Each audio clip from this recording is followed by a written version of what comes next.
ఏంటి అలాగ ఆలోచిస్తున్నావు అంత దీర్ఘంగా? టిఫిన్ ఏం చేయాలా అని ఆలోచిస్తున్నాను. ఏం చేస్తావు? ఇడ్లీ చేయాలా ఏం చేయాలా అని ఆలోచిస్తున్నాను. చెప్పు, ఏం చేయాలి అసలు? టిఫినా ఏం చేస్తావా? టిఫిన్ ఏం చెప్తుంది? చేస్తాను. చేస్తావా? సరే సరే. అయితే ఏం చేస్తావు అంటే పెసరట్టు ఉప్మా చెయ్యి, సూపర్ ఉంటుంది. పెసరట్టు ఉప్మా కావాలా? అదైతే నైట్ నానబెట్టాలి. ముందు చెప్తే నువ్వు నానబెడతాను కదా. ఓ, ఇప్పుడు అవ్వదన్నమాట. ఇప్పుడు అవ్వదు, కష్టం. Okay okay.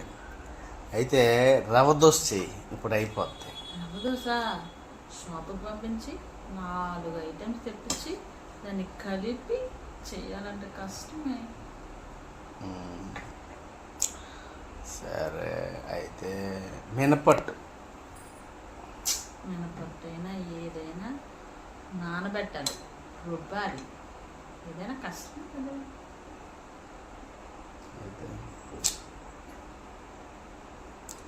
ఇడ్లీ చెయ్యి, ఇడ్లీ సరిపడదు. ఇంకా మినపట్టైనా ఇడ్లీ రుబ్బే కదా, ఇడ్లీ చేసుకున్నా 2 చేయాలన్నా మినప రుబ్బే కదా ఉండాలి మనకి. అవునా? అయితే సింపుల్గా పూరి కూర చేసే.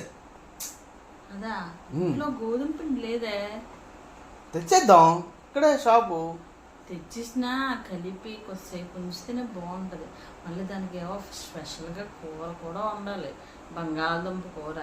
అదేమో మళ్ళీ ఉడకబెట్టాలి, ఇవన్నీ కొద్దిగా కష్టమే. అయ్యి పని కాదు. ఇంకోటి ఏదైనా ఆలోచించు. పూరి కూడా కష్టమేనా? ఓకే. అయితే ఇంకేటున్నాయి టిఫిన్లోని? గారి చేసుకుందామన్నా పప్పు రుబ్బాలా? టిఫిన్ మరి ఏం చేస్తావు? సరే, వర్కౌట్ అయ్యేలా లేదు, పెరుగన్న పెట్టి తినేస్తాను. వద్దులేవే, ఈరోజు సాటర్డే టిఫిన్ చెయ్యాలి అంటే కొద్దిగా ఈజీ అయిన ఉప్మా చేస్తానే. ఓకేనా? ఉప్మా? ఇంతసేపు అడిగి ఉప్మా చేస్తావా? దాని గురించి ఎలా గట్టెట్టుకొని ఆలోచించేస్తున్నావా? అవునే. అదేదో ముందే చెప్తావా సరిపోద్ది కదా. ఇన్ని నన్ను అడగాల, ఇన్ని టిఫిన్లు, ఇన్ని రకాల టిఫిన్లు అడగాల? ఏదో ఇప్పుడు దాని గురించి ఉప్మా చేయడం గురించి ఇలా కొట్టుకొని గరిటతోని ఆలోచించేస్తున్నావా? సరే, ఏదో చెయ్యి. మరి ఏడ్ చేస్తాం? తినడం మానేస్తామా? ఏ చేస్తే తినమా, అంతే కదండి. అంతే, అందరం అంతే.